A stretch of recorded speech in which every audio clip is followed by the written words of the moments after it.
حضرت ابو ہریرہ رضی اللہ عنہ سے روایت ہے کہ رسول اللہ صلی اللہ علیہ وآلہ وسلم نے ارشاد فرمایا، تین صفات ایسی ہیں کہ وہ جس شخص میں ہوں اللہ تعالیٰ اس سے آسان حساب لے گا اور اسے اپنی رحمت سے جنت میں داخل فرمائے گا۔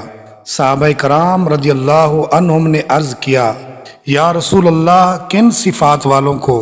تو آپ صلی اللہ علیہ وآلہ وسلم نے ارشاد فرمایا، جو تجھے محروم کرے تو اسے عطا کر، جو تجھ پر ظلم کرے تو اسے معاف کر، اور جو تجھ سے رشتہ داری اور تعلق توڑے تو اس سے جوڑ۔